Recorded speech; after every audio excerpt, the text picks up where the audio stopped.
Palavra da Verdade, com Hernandes Dias Lopes. E hoje eu quero trazer uma palavra de consolo, de conforto para o seu coração. E o texto que eu quero repartir com vocês hoje é uma das narrativas mais lindas da Bíblia, que está registrada lá no primeiro livro de Samuel, no capítulo 1.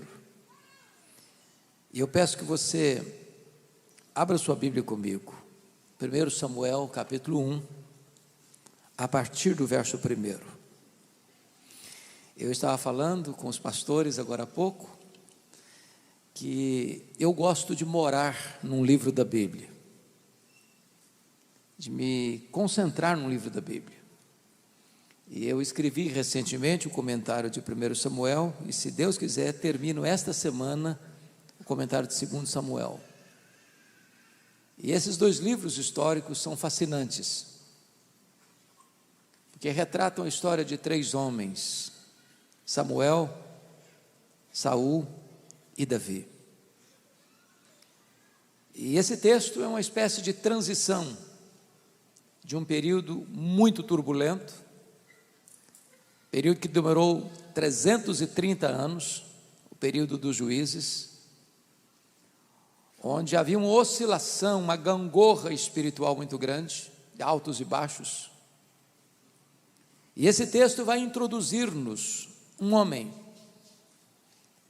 que vai ungir os 2 próximos reis de Israel, Saul e Davi, que vai trazer a nação apóstata para a presença de Deus. E aqui está a história de como esse homem nasceu.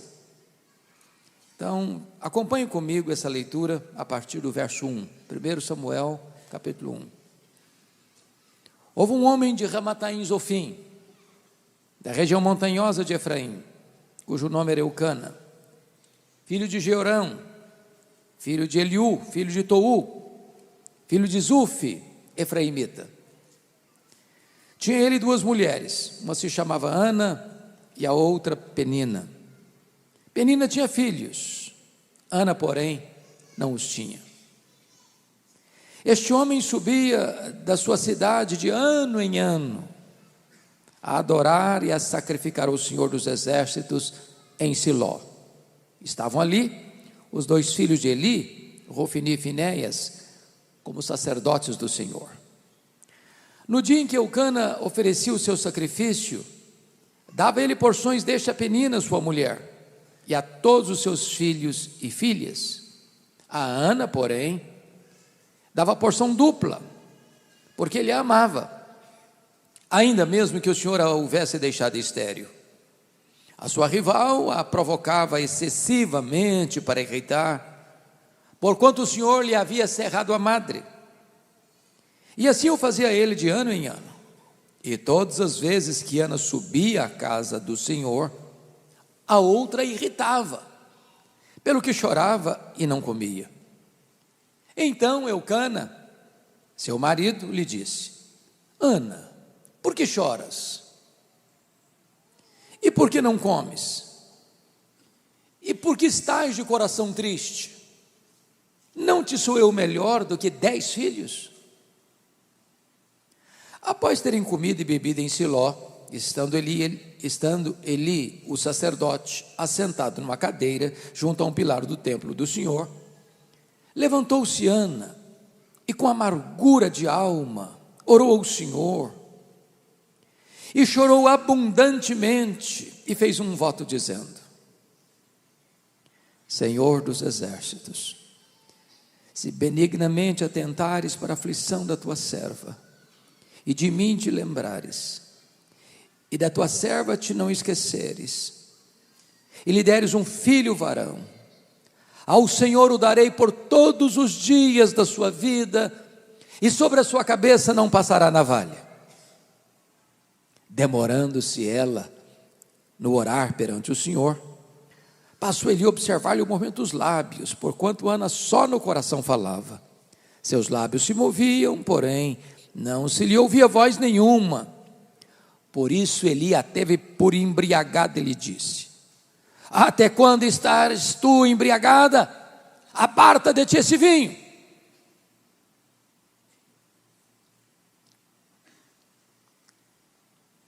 Mas diz a Escritura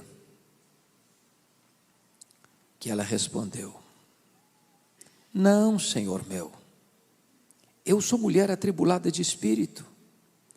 Não bebi nem vinho, nem bebida forte, porém venho derramando a minha alma perante o Senhor. Não tenhas, pois, a tua serva por filha de Belial, porque pelo excesso da minha ansiedade e da minha aflição é que tenho falado até agora.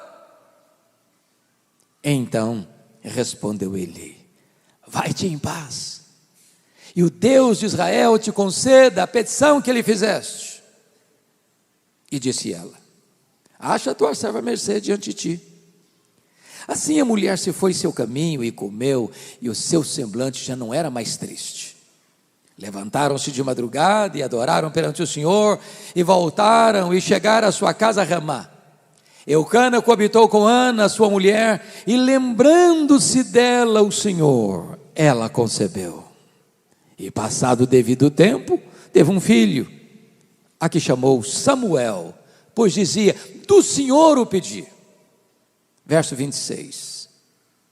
Disse Ana a Eli: ah, meu Senhor, tão certo como vives, eu sou aquela mulher que aqui esteve contigo orando ao Senhor. Por este menino orava eu, e o Senhor me concedeu a petição que eu lhe fizera, pelo que também eu trago como devolvida ao Senhor por todos os dias que viver, pois do Senhor o pedi. E eles adoraram ali o Senhor. Amém. Bom, eu quero conversar com vocês sobre o seguinte tema: não desista de seus sonhos. Era o ano de 1952 na Nova Zelândia. Um grande esportista daquele país, Edmund Hillary, nutriu no seu coração um sonho inédito, audacioso, o sonho de escalar a montanha mais alta do planeta, o sonho de chegar no topo do Pico Everest com mais de 8.800 metros de altitude. Edmund Hillary preparou-se para aquela grande empreitada da sua vida, mas quando partiu para realizar o seu sonho, ele fracassou, não conseguiu chegar. Tempos depois, ele foi convidado para dar uma palestra em Londres, na Inglaterra. E quando ele entrou no auditório, propositadamente percebeu que eles haviam colocado uma grande gravura do Monte Everest na parede. Ele olhou para a gravura, abaixou a cabeça, cabisbaixo dirigiu-se à plataforma. Quando passaram-lhe a palavra, por um momento, ele esqueceu o auditório e voltou-se para a gravura e disse: Monte Everest, da primeira vez tu me derrotaste, tu não podes crescer mais, mas eu ainda estou crescendo. Da próxima vez, eu te vencerei. 6 meses depois, Edmund Hillary era o primeiro homem na história da humanidade a chegar no topo do Pico Everest, deixando para nós um legado: não desista de seus sonhos. Eu sei que todos vocês têm sonhos, todos nós os temos. Quem não sonha não vive. Quem desistiu de sonhar, desistiu de viver. Mas é provável que nesta noite haja alguém aqui que tenha perdido os seus sonhos mais bonitos pelas estradas da vida. Talvez haja entre nós aqui alguém que viu os seus sonhos mais lindos se transformando em pesadelos. Quem sabe até mesmo haja entre nós quem enterrou os seus sonhos e colocou no túmulo de seus sonhos uma lápide: aqui jaz os meus sonhos. Eu quero encorajar você a trazer de volta esses sonhos e colocá-los hoje na presença de Deus, porque estamos na presença daquele que faz maravilhas ainda hoje, para quem não há impossíveis, o Deus que opera milagres, o Deus Todo-Poderoso. Esse texto nos fala de uma mulher que tinha um sonho legítimo. sonho bonito, sonho de ser mãe. Mas o texto diz que ela é estéril. Seu ventre é um deserto. Seu sonho está sendo adiado. E eu fico imaginando que se Ana fosse nossa contemporânea, ela enfrentaria algumas abordagens. Acho que a primeira delas seria o seguinte: Ana, você é uma mulher tão crente, você ora tanto, você está aí estéril. Você deve fazer uma análise mais meticulosa da sua árvore genealógica, porque é muito provável que haja alguma maldição hereditária incrustada aí na sua família. Enquanto você não quebrar a maldição hereditária, você não vai ficar curada. Só que o problema de Ana não era a maldição hereditária. Se Ana vivesse hoje, alguém chegaria para ela como os amigos de Jó, dizendo o seguinte: Ana, ninguém sofre sem causa. Toda causa tem um efeito. Você está estéril? Tem coisa errada na sua vida. Enquanto você não confessar esse pecado, você não vai ficar curada. Só que o problema de Ana não era pecado escondido. Se Ana vivesse hoje, talvez alguém mais audacioso chegaria para ela, dizendo o seguinte: Ana, deve ter algum demônio da esterilidade escondido aí na sua vida. O que você precisa fazer aí num culto de libertação. Só que o problema de Ana não era demônio. Confira comigo o versículo 5, por favor. Está escrito aí que o próprio Deus a deixou estéril. Confira o verso 6. Está escrito que o próprio Senhor cerrou a sua madre. De tal maneira que a doença de Ana não tem a ver com maldição hereditária, não tem a ver com pecado escondido, não tem a ver com demônio. A doença de Ana tem a ver com Deus. Bom, mas isso dá um nó na nossa cabeça. Porque se Deus é bom, e Deus é. Se Deus tem o melhor para nós, e Deus tem, como é que Deus pode adiar os nossos sonhos e os nossos sonhos mais legítimos? É sobre isso que quero conversar com vocês. Em primeiro lugar, Deus adia os nossos sonhos para nos ensinar a verdade gloriosa, que o Deus das bênçãos é melhor do que as bênçãos de Deus. A maior necessidade nossa não é de bênção, é do abençoador. Não é de coisas, é de Deus. Você poderia ter todas as dádivas de Deus, todas as benesses da graça comum de Deus: saúde, prosperidade, família, amigos, reconhecimento. Se você não tem Deus, tudo isso não é capaz de preencher o vazio do seu coração. Só Deus satisfaz a sua vida. Porque o sonho de Ana foi adiado, ela começa a buscar a Deus como nunca buscara outrora. Para ela entender que ela precisava colocar Deus no topo da sua agenda, no primeiro lugar do seu coração.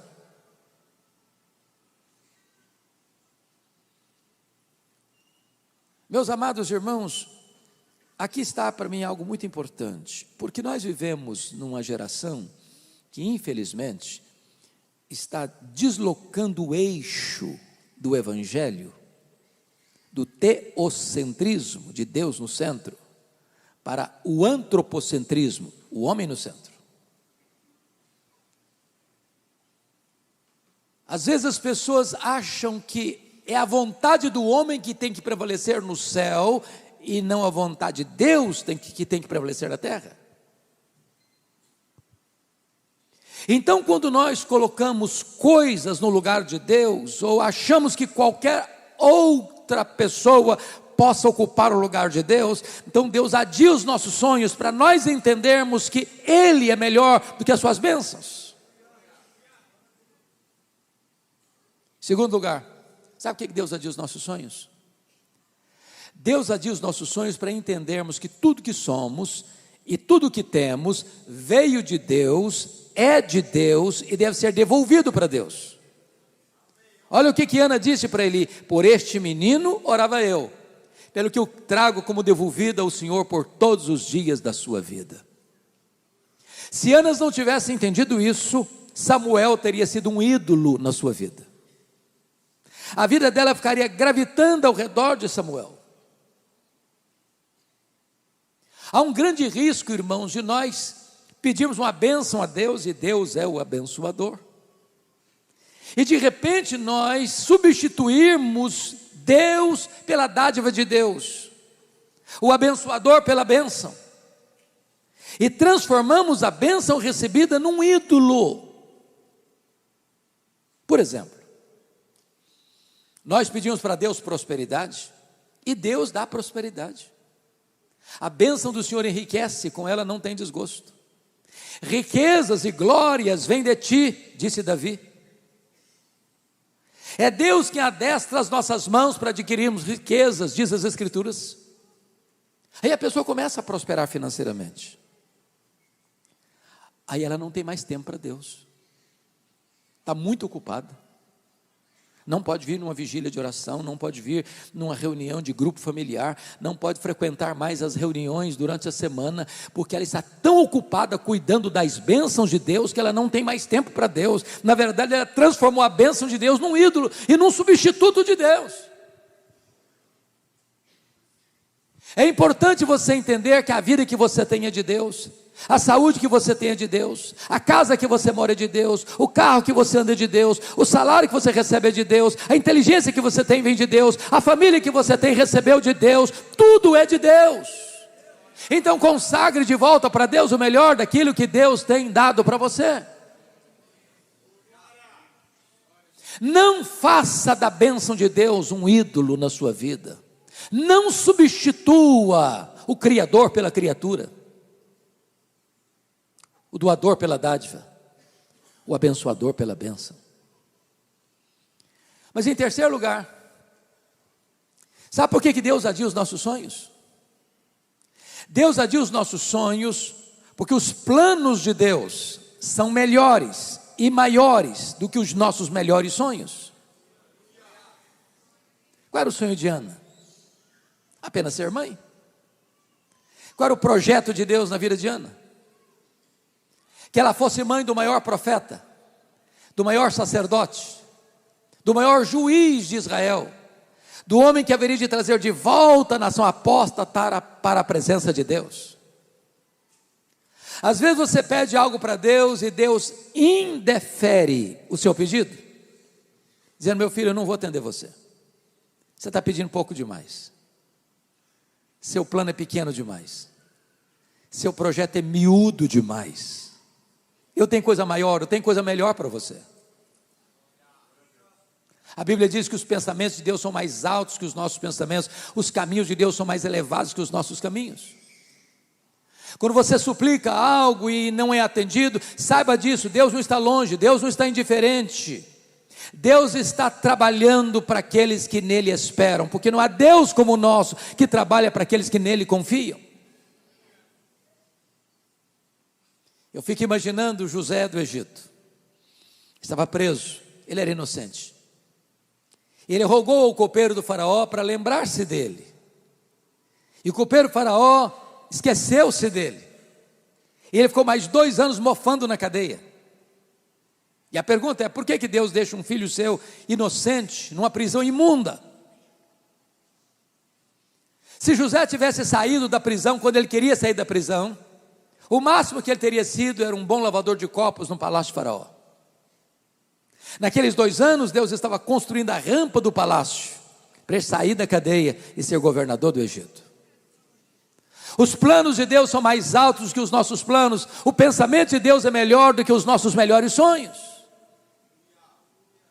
O Senhor nos ensinou a orar, e nos ensinou a orar assim: pedi e dar-se-vos-á, buscai e achareis, batei e abrir-se-vos-á, porque todo o que pede, recebe, todo o que busca, encontra, todo o que bate, abrir-se-lhe-á. Isso é o que ele ensinou. Às vezes nós entendemos o contrário. Às vezes nós entendemos assim: todo o que pede, recebe o que pede. Não, isso não está na Bíblia. Não está na Bíblia. O que está na Bíblia é: todo o que pede, recebe. Ai de nós, se estivesse na Bíblia assim: todo o que pede, recebe o que pede. Nós estaríamos arruinados. Sabe por quê? Diz a Bíblia que nós não sabemos orar como convém. Às vezes nós pedimos para Deus uma pedra, pensando que estamos pedindo um pão.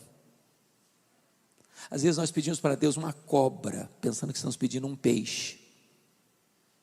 Às vezes nós pedimos para Deus um escorpião, pensando que estamos pedindo um ovo. Às vezes pedimos para Deus que vai nos destruir, pensando que estamos pedindo que vai nos dar vida.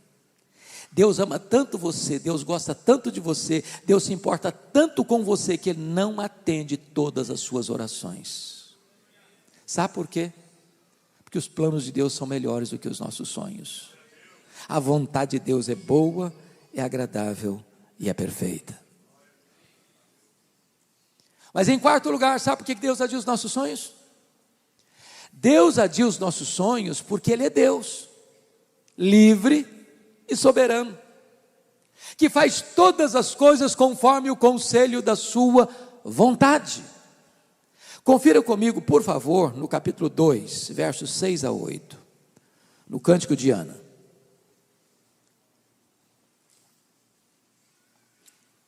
Ana diz assim: o Senhor é o que tira a vida e a dá, faz descer a sepultura e faz subir. O Senhor empobrece e enriquece, abaixa e também exalta. Levanta um pobre do pó e desde o monturo exalta o necessitado, para o fazer assentar-se entre príncipes, para o fazer herdar o trono de glória, porque do Senhor são as colunas da terra e assentou sobre elas o mundo. Às vezes eu vejo gente que em nome de uma fé robusta, beiram a blasfêmia, quando chegam para Deus, petulantemente, e dizem assim: Deus, eu exijo, eu ordeno, eu proíbo, eu decreto, e ai de Deus se não atender. Até parecem que essas pessoas estão assentadas num alto e sublime trono, e Deus está no escabelo de seus pés. Que tolice! Que tolice! Deus está sentado no trono. Ele faz todas as coisas conforme o conselho da sua vontade. Ele é livre, Ele é soberano. Ele não precisa pedir licença nem a você nem a mim para agir. Ninguém pode botar Deus contra a parede. Deus não se sente acuado, pressionado.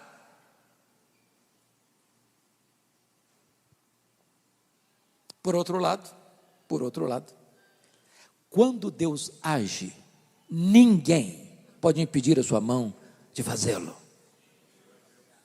Alguns do alto da sua sapiência teológica, tolamente dizem assim: Deus fez, mas não faz mais. O tempo dos milagres foi lá no passado. Não, a Bíblia nos diz que Jesus é o mesmo ontem, é o mesmo hoje e o mesmo para sempre. O nosso Deus não está aposentado, Ele não está numa cadeira de balanço, Ele está no trono. Ele é Deus, Ele é soberano, Ele levanta reis, Ele abate reis, Ele levanta reinos, Ele abate reinos, Ele dá a vida, Ele tira a vida, Ele empobrece, Ele enriquece, Ele pega o pobre do monturo e o faz assentar-se entre príncipes. Ele é Deus. Eu fico imaginando que Ana, como uma mulher crente que era, bem instruída, como os crentes de fato são, eu acho que ela deve ter procurado o melhor tratamento para a sua saúde em Ramá. Eu acho até mesmo que Ana trazia na sua bolsa, que toda mulher tem uma bolsa, e os homens até hoje não conseguem entender porque elas gostam tanto de bolsa. Eu acho que ela trazia nessa bolsa os últimos exames da junta médica de Ramá, dizendo para ela assim: não tem jeito. Mas Ana entendia outra coisa: se Deus quiser, tem jeito. Por isso ela orava, por isso ela chorava, por isso ela insistia com Deus, porque na verdade não tem causa perdida para Deus, não tem doença incurável para Deus, não tem casamento sem recuperação para Deus. Deus pode tudo quanto Ele quer. Basta uma palavra, basta um sinal do seu favor.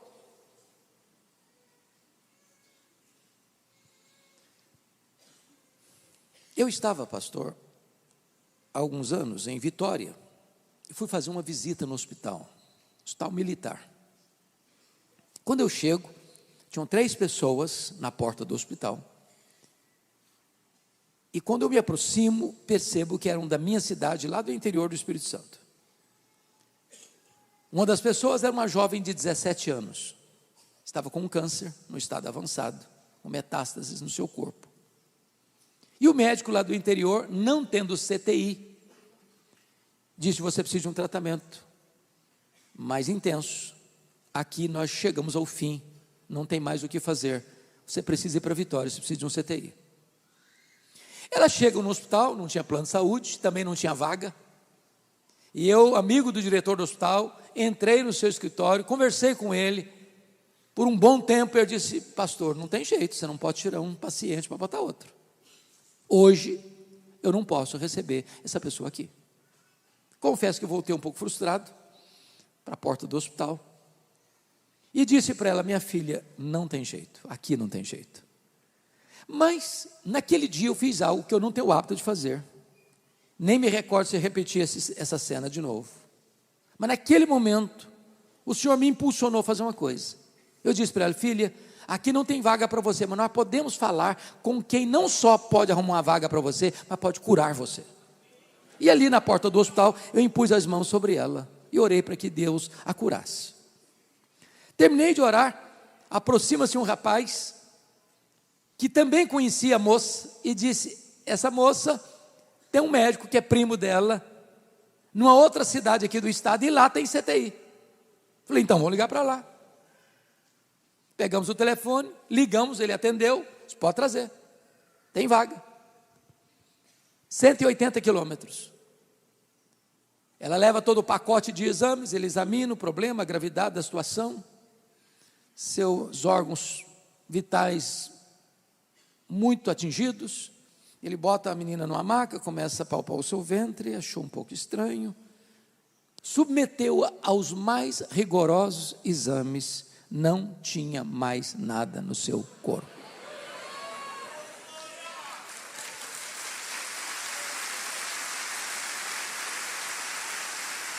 Sabe quanto tempo tem isso? 20 anos. Agora em dezembro, eu estava pregando na minha cidade,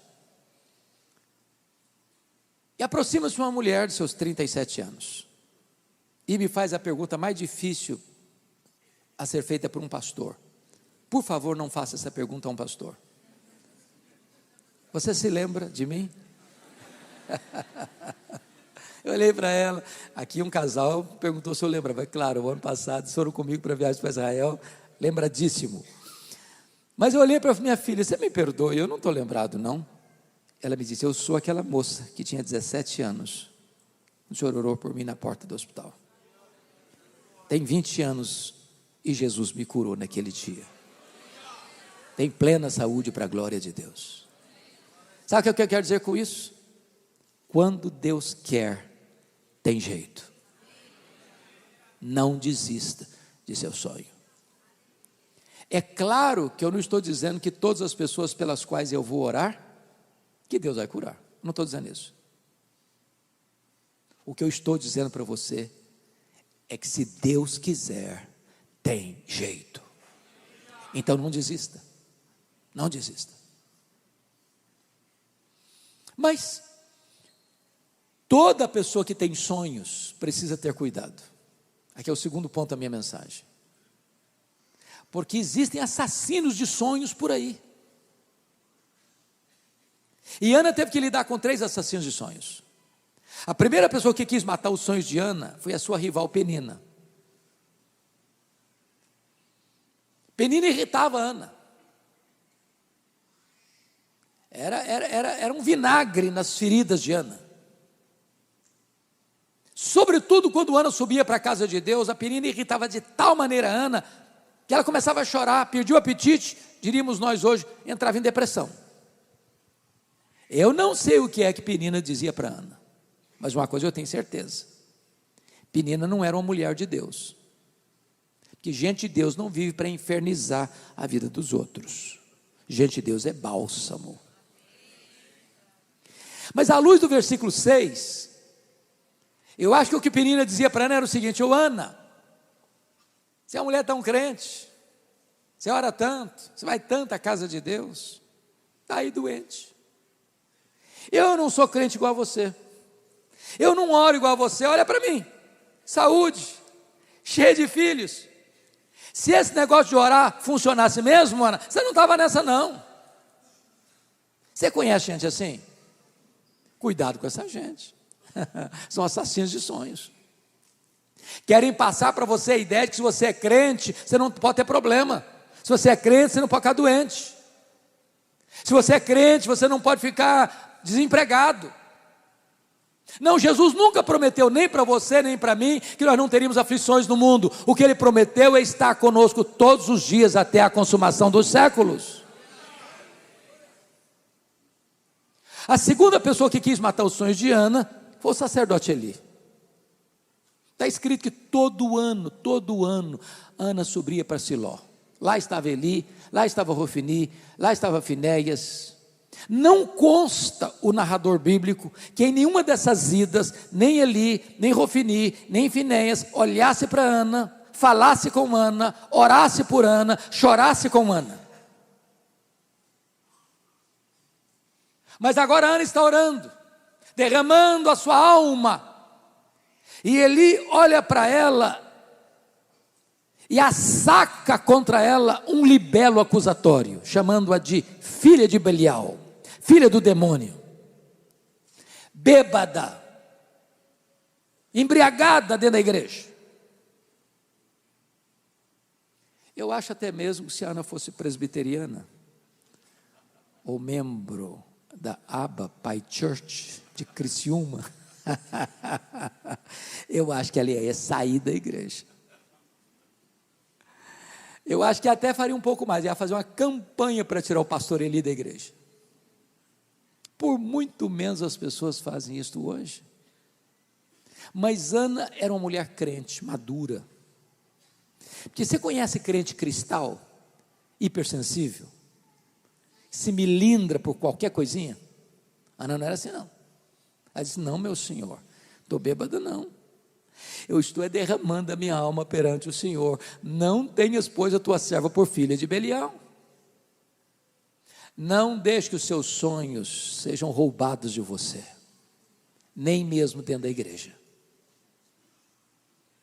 A terceira pessoa que quis matar os sonhos de Ana, pasmem vocês, foi o seu marido, o Eucana.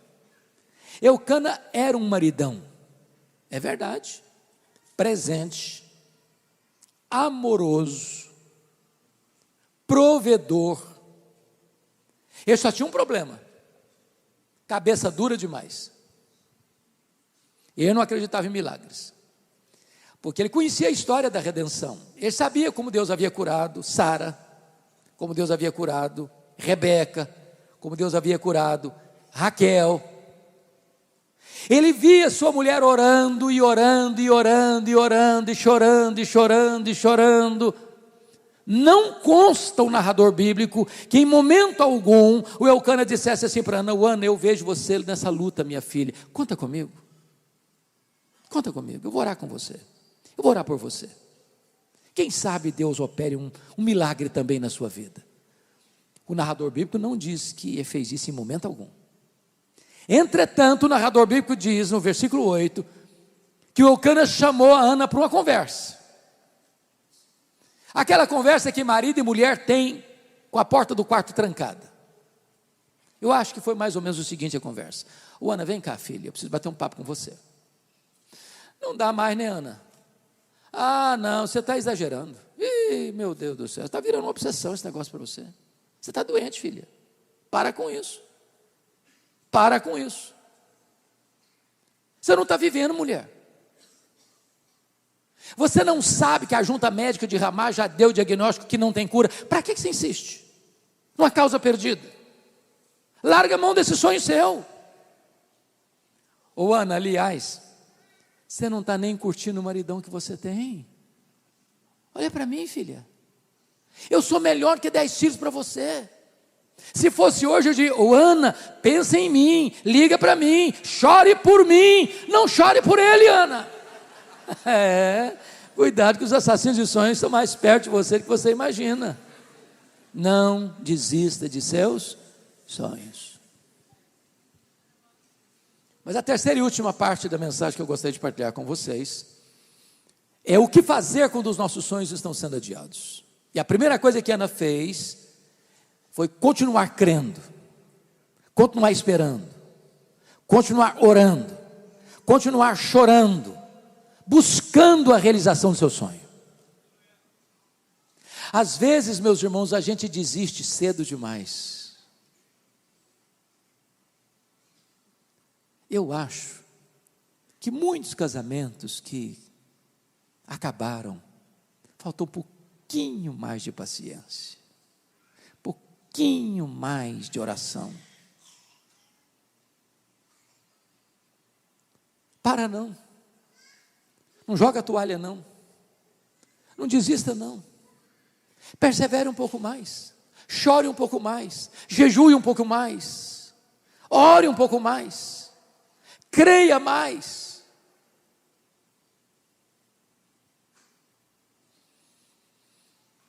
Há um pastor metodista chamado Norman Vincent Peale.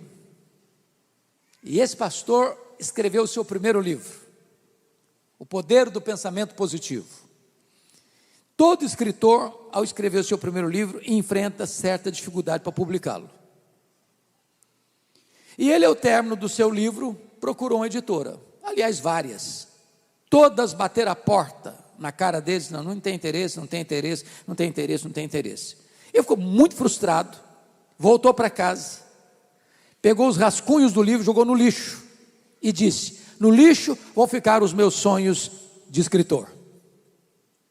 Dona Ruth, sua mulher, mais crente e mais otimista do que ele, como via de regra as mulheres são, disse assim: eu creio no seu sonho, vou lutar por ele. Pegou os rascunhos do lixo, bateu em outras editoras. Resultado, uma editora se interessou pelo livro. Esse livro já vendeu mais de 40 milhões de exemplares. Um dos maiores best-sellers da literatura de todos os tempos. Estavam no lixo. Não desista de seus sonhos. Eu sempre gostei muito de política. E uma das personagens que mais me impressionam na política americana, por exemplo, foi Franklin Delano Roosevelt. Estudou em Columbia, estudou em Harvard, entrou na política, carreira brilhante. O sonho dele, entretanto, era ser presidente dos Estados Unidos da América.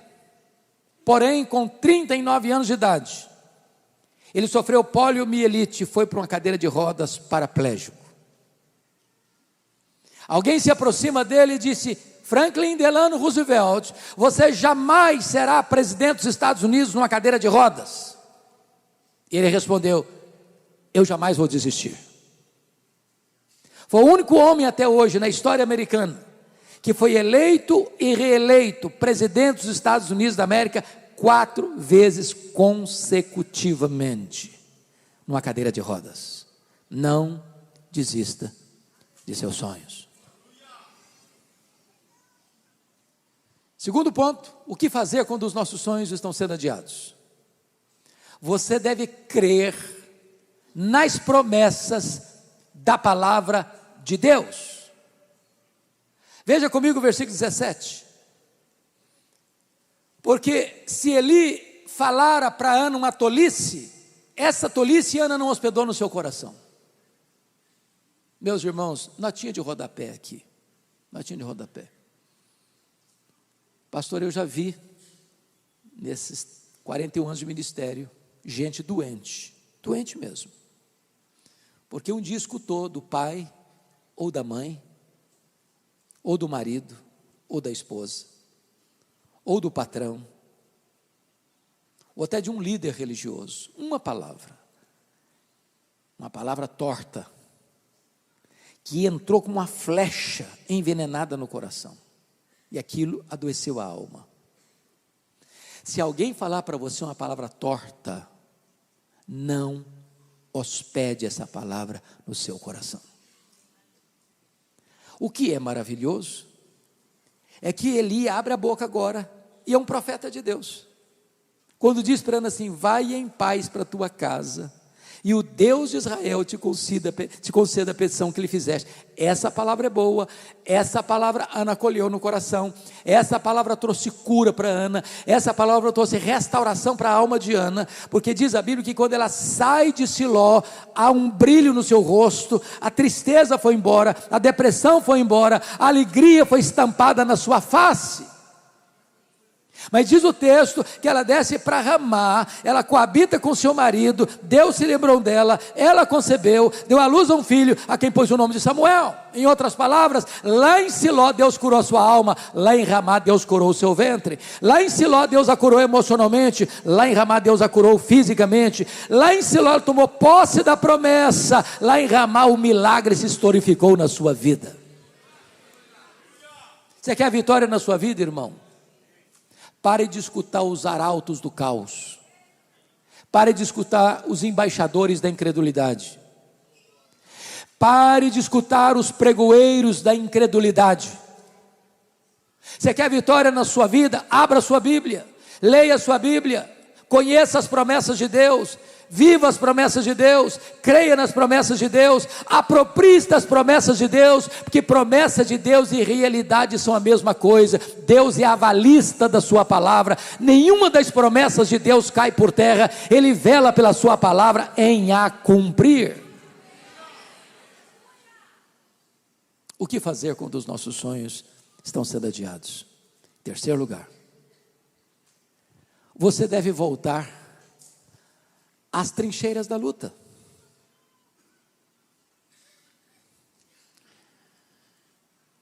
Entendamos isso. O que Ana queria? Ser mãe. No plano humano, fala no plano humano, bem nosso aqui. O que Ana fazia o tempo todo? Chorava. Semblante abatido. Uma mulher que chora, e o semblante está abatido, ela nem sequer consegue atrair seu marido.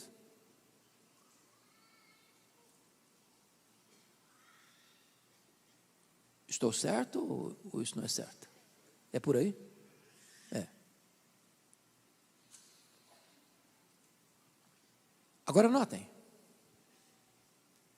Diz o texto que o semblante novo, cheio de brilho, ela voltou para casa, coabitou com o marido. E diz o texto que Deus se lembrou dela. Não é que Deus havia se esquecido dela, não. Quando a Bíblia diz que Deus se lembrou dela, é no sentido de que Deus fez um milagre na vida dela. Deus abriu o ventre dela. Porque foi Deus quem fechou, é Deus quem abre. E aqui, meus irmãos, tem uma verdade que para mim é muito consoladora, mas ela tem que sair do papel para a realidade da vida, que é a doutrina da soberania de Deus. Sabe o que significa isso? Deus não é pego de surpresa. Deus não é surpreendido. Deus não faz rascunho nos seus planos. Deus não precisa atualizar os seus projetos.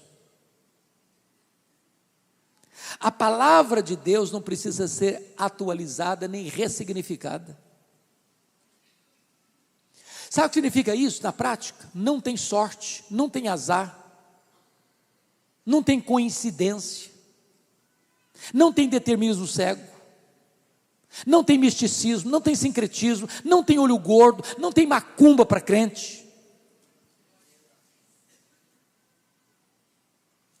Nada acontece com você sem que Deus saiba, sem que Deus permita, sem que Deus tenha um propósito. Deus conhece cada fio de cabelo da sua cabeça, Deus conhece cada célula do seu corpo. Então a sua vida está nas mãos de Deus.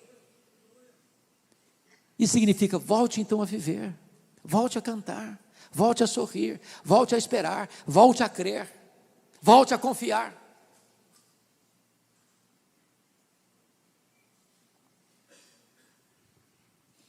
Crente tem que ser animado, sabia? Animado. Não combina crente abatido, não. Há um autor que eu gosto de ler, muito embora não seja evangélico. Og Mandino. Se você nunca leu O Maior Vendedor do Mundo, que é um livretinho, vale a pena ler. Vale a pena. Mas o que me impressiona em Og Mandino é que aos 30 anos de idade, ele está falido financeiramente, bêbado, jogado numa sarjeta, abandonado pela esposa e pela filha, pensando em suicídio. 10 anos depois, Og Mandino está no topo da fama mundial, escrevendo livros lidos e traduzidos para outros idiomas, encorajando as pessoas a viverem com otimismo. E eu fico pensando, se um cara que não é crente consegue viver com otimismo, e nós, servos do Deus Altíssimo, que podemos dizer, este é o dia que o Senhor fez, alegremo-nos e regozijemo-nos nele. Todo dia você deve abrir a porta do seu quarto e dizer, meu Deus, pode ser hoje, aquela causa, aquela luta, Senhor, pode ser hoje. Hoje é um dia único, hoje é um dia de oportunidades, hoje é um dia de andar na tua presença, hoje é um dia de eu fazer a tua obra, hoje é um dia de eu experimentar os teus milagres. O que é curioso é que no seu livro autobiográfico, o Og Mandino dá um conselho muito simples e prático para você começar o seu dia animado. Me permita perguntar, qual o principal jornal de Santa Catarina? Jornal impresso. Qual o principal?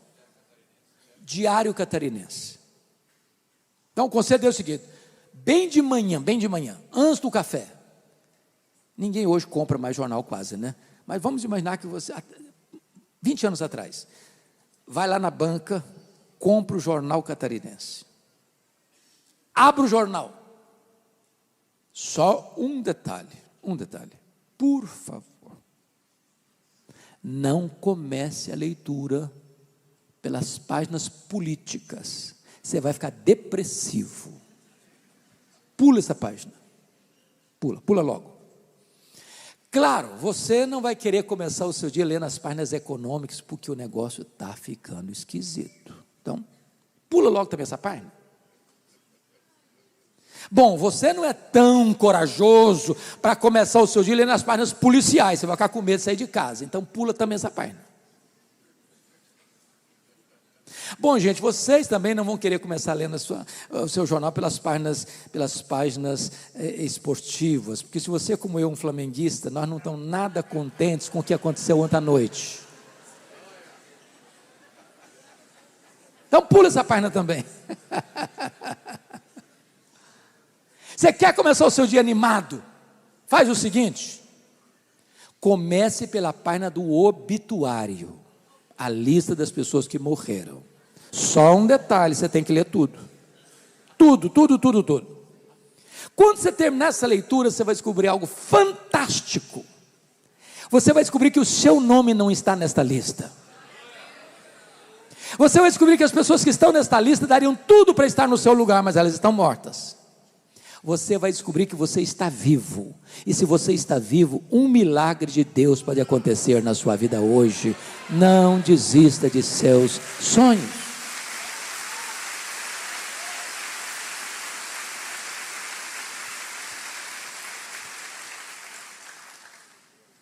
Querido pastor, esse sermão tem um sabor especial para mim, porque eu sou fruto de um sonho.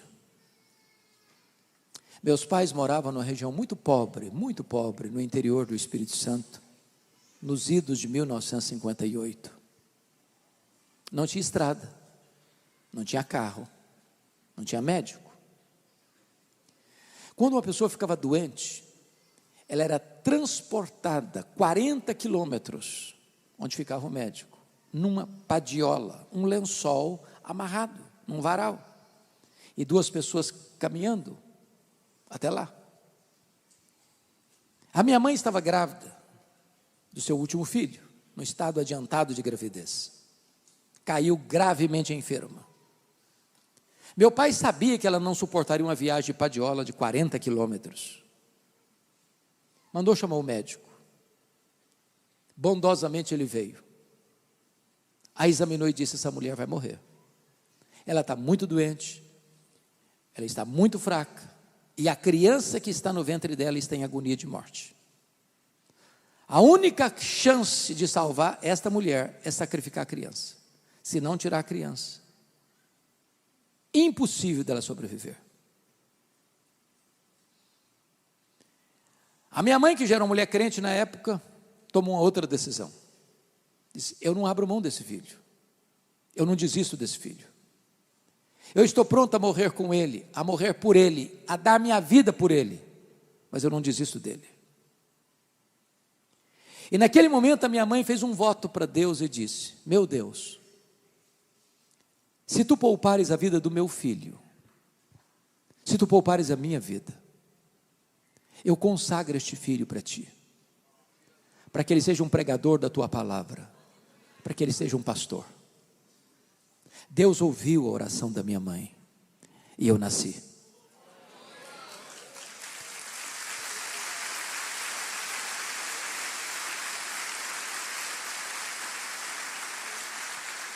Nasci na roça. Fui calçar meu primeiro par de sapatos com 8 anos de idade, com as mãos calejadas. Aonde eu morava não tinha escola, só escola primária. Nunca ninguém tinha saído dali para fazer além de 4ª série primária. Desde criança que eu me entendo por gente, eu sempre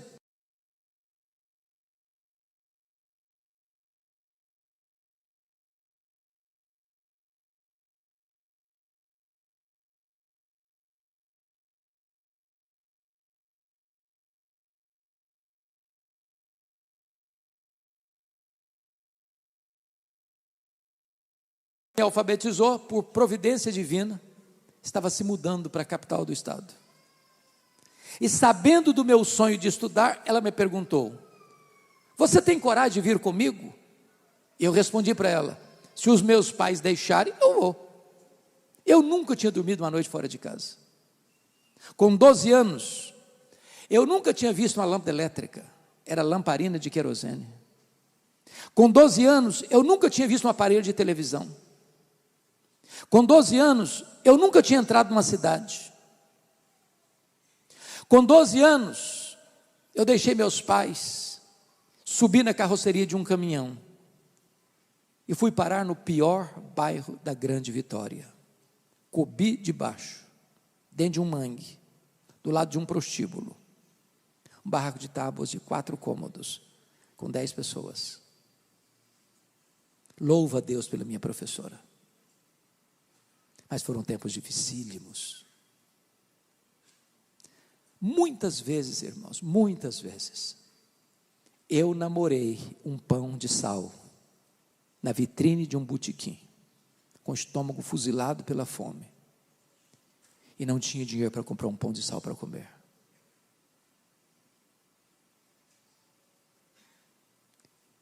Às vezes eu chorava de fome, mas eu tinha um sonho e queria lutar por ele. Eu queria estudar. Pasmem vocês, o meu sonho de criança, até de juventude, era ser político e advogado. Eu não perdi um comício por nada. Os comícios eram feitos nas ruas, nas praças, nos palanques. Enquanto o último orador não descia do palanque, apagava as luzes, eu não ia embora. Exatamente no dia que eu fiz 18 anos, eu tirei meu título e me filiei num partido. Eu tinha sonhos. Um dia, conversava com um presbítero muito experiente, e abri meu coração para eles: olha, quando eu realizar meus sonhos de ser um advogado de projeção e um político bem-sucedido, no final da minha carreira, da minha vida, eu quero entrar num seminário, para dedicar o restante da minha vida à obra de Deus. E esse homem botou o dedo no meu nariz, literalmente. Você quer dar as sobras para Deus. Deus quer você hoje, agora, com a sua juventude, com a sua inteligência. Aquela palavra entrou no meu coração igual uma flecha, e eu saí dali 1000% convencido que naquele momento Deus me chamava para o ministério. A minha mãe, analfabeta, nunca teve o privilégio de sentar num banco de escola, mas sábia. Ela nunca me contou o projeto dela com Deus, porque a oração dela era essa: eu não quero influenciar e induzir meu filho. Se tu tens este plano, cabe ao Senhor chamá-lo. Quando eu liguei para minha mãe naquele dia: mamãe, Deus me chamou para o ministério, eu vou para um seminário. Ela disse: meu filho, por esta causa eu orava antes de você nascer. A minha mãe, sendo analfabeta, um dia ela saiu chorando de casa, porque ela amava ler a Bíblia, ou melhor dizendo, ouvir a Bíblia, mas não sabia ler. Ela encontrou uma cartilha rasgada, e ela pegou aquela cartilha e disse: meu Deus, o Senhor já fez um milagre na minha vida, o Senhor podia fazer outro, me ensine a entender isso aqui. E ela aprendeu a ler sozinha, naquela cartilha, lia fluentemente a sua Bíblia. Antes dela partir para o Senhor, em 1995, ela me chamou à sua casa, disse: filho, eu preciso lhe contar uma história com mais detalhes, vem na minha casa. Ela me contou os detalhes dessa história, e me disse mais. Ela era muito doente. Disse: filho, nesses anos todos, nunca eu deixei de me levantar da minha cama de madrugada, dobrar os meus joelhos e pedir para Deus levantar você, para Deus capacitar você, para Deus ungir você. E eu chorei muito com ela. Eu a abracei e disse: mamãe, a senhora está me ensinando as lições mais importantes da minha vida. A senhora está me ensinando que um filho nunca é pobre se tem uma mãe que ora por ele. A senhora está me ensinando que o importante não são os meus planos, mas o projeto de Deus na minha vida. Até agora, no sermão, eu disse para você: não desista de seus sonhos. Mas na contramão disso, vou lhe dizer: desista de seus sonhos, se preciso for, mas jamais abra mão do plano de Deus na sua vida.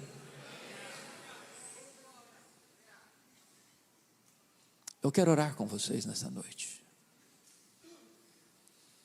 E me permita, pastor, em primeiro lugar, eu gostaria de fazer uma oração muito específica.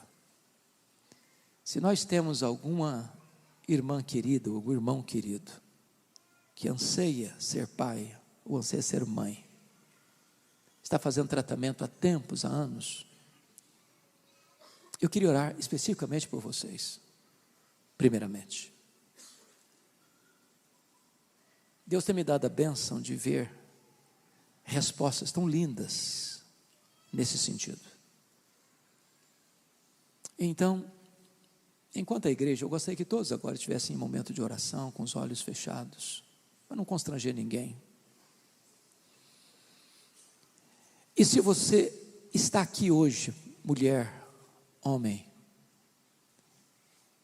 e espera de Deus um milagre nesta área, de conceber, de ter filhos, onde você está? Levanta a sua mão, eu quero orar em seu favor.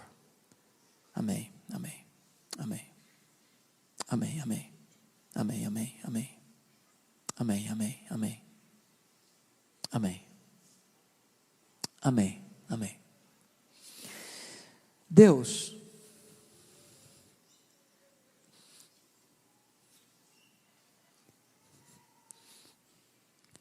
o Senhor nunca mudou. O Senhor é o mesmo ontem, hoje, para sempre o mesmo. Tu és o Deus de Ana, o Deus que abriu o ventre de Ana. Aqui tem mulheres, aqui tem homens, que creem que tu podes fazer o mesmo nesta noite. Nós não estamos diante de um ídolo, nós estamos diante do Deus vivo, todo-poderoso. Para quem não tem causa perdida, não tem doença incurável, não tem problema insolúvel, basta uma palavra tua, Senhor. E aquilo que a medicina não consegue resolver, tu podes fazer nesta noite, para a glória do teu nome. Manifesta o teu poder, Senhor. Dá-nos um sinal do teu favor nesta noite. Glorifica o nome do teu santo servo Jesus nesta noite. Traz cura, traz esperança, traz alegria, muda o futuro, Senhor. Nós oramos assim em nome de Jesus. Aleluia. Amém. Mas eu queria agora orar por outra razão.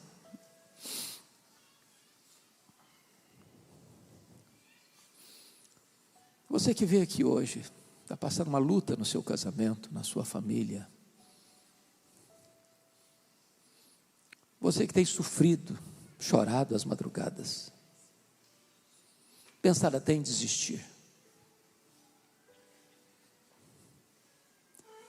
Deus está aqui hoje. Ele pode restaurar. Ele pode pegar os cacos, fazer um vaso novo. Dar perdão, dar restauração, dar recomeço.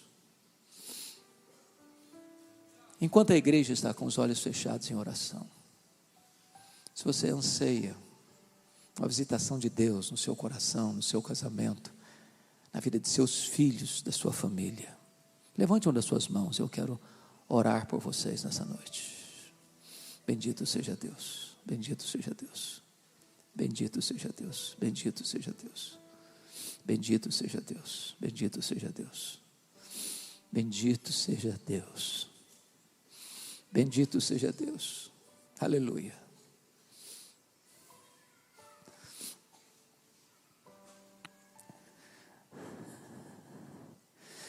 Senhor Deus, Tu és o Deus da família, Tu és o Deus da cura, Tu és o Deus do perdão, Tu és o Deus da segunda chance, Tu és o Deus do recomeço, Tu és o Deus que pega os cacos da nossa vida e faz um vaso novo. Eu te peço agora, Deus, que restaures o casamento dos teus filhos e das tuas filhas. Se algum pai, se alguma mãe está sofrendo por causa dos filhos, converta o coração dos filhos aos pais, o coração dos pais aos filhos. Manifesta nesta noite o teu poder, Senhor. Que os céus desçam na terra, que milagres de cura e restauração de relacionamentos ocorram nesta noite, para a glória do teu nome. Como um dia Davi disse para Abigail: vai em paz, desce em paz para a tua casa, que os teus filhos e as tuas filhas voltem em paz para casa hoje. Nós te adoramos, Senhor, nós te adoramos, porque tu fizeste, tu fazes, tu hás de fazer sempre, porque só tu és Deus. Aleluia. Em nome de Jesus. Amém. Mas me permita, último lugar. A igreja está em oração e eu gostaria de saber, não hoje aqui, se tem alguém que foi criado no Evangelho, por uma razão ou outra, você se afastou, e você está aqui, você quer voltar para os braços do Senhor nessa noite. Enquanto a igreja está em oração, eu queria que você levantasse uma das suas mãos, se você quer voltar-se para o Senhor hoje, se reconciliar com Ele hoje, receber o abraço do Pai, o beijo do Pai, a festa do Pai nesta noite. Enquanto a igreja ora, se você quer isso, levante a sua mão onde você está, eu quero também orar por você. Louvado seja Deus. Mais alguém levanta a sua mão, eu quero orar por você. Mas louvado seja Deus. Mais alguém? Mais alguém? Mais alguém? Louvado seja Deus. Louvado seja Deus. Mais alguém? Louvado seja Deus. Lá atrás, louvado seja Deus.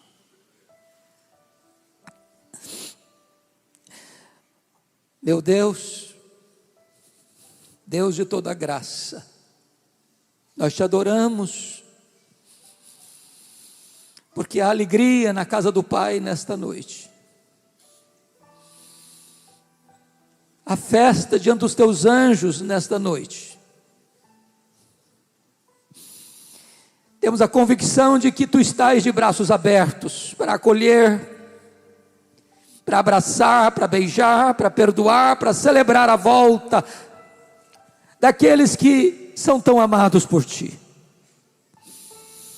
Ah, Senhor, visita a tua igreja nesta noite. Derrama sobre nós a luz do teu rosto. Sê propício a nós. Vivifica o nosso coração, para que jamais abramos mão do teu propósito para a nossa vida, em nome de Jesus.